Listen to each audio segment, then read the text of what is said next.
In January 1959, 10 elite hikers set out on a challenging winter expedition across the northern Ural Mountains in Soviet Russia.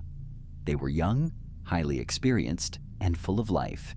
But by February, 9 of them would be dead, leaving behind a crime scene that continues to terrify and baffle investigators more than 60 years later. One hiker fell ill and turned back early, a twist of fate that saved his life. The remaining 9 pushed forward into the freezing wilderness, heading toward an isolated peak known by the local indigenous Mansi people as Kholat Syakhl. In their language, it translates to one chilling phrase: the mountain of the dead. They set up camp on the barren slopes on February 1st. It was a normal, routine evening, but sometime during the dead of night, something so horrifying breached their camp that it drove them into a state of absolute primal panic.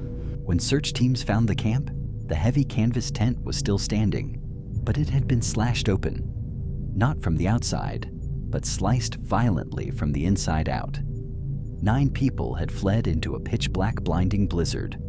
Barefoot, the search party followed the footprints down toward a massive cedar tree.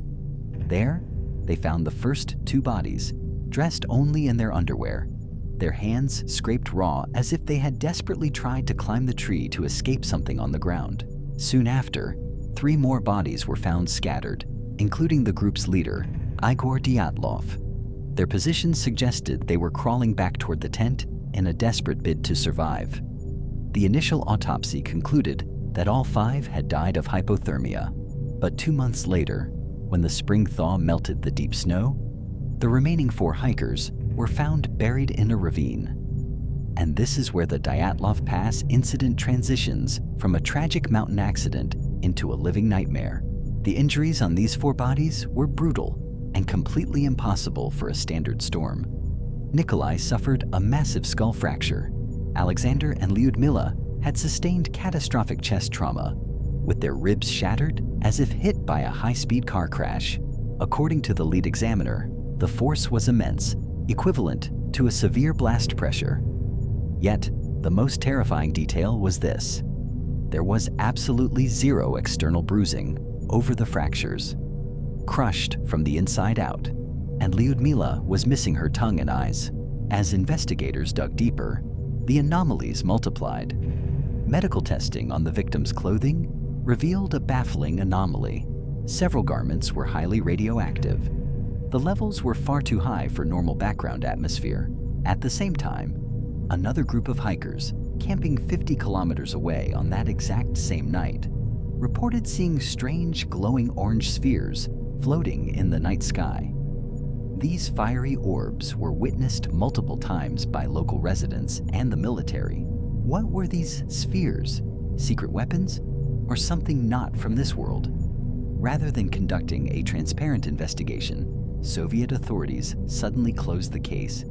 The final verdict read: killed by a compelling, unknown force. The most common mainstream theory is a delayed slab avalanche. Proponents argue that a heavy wave of snow crashed onto the tent while they slept, breaking their bones.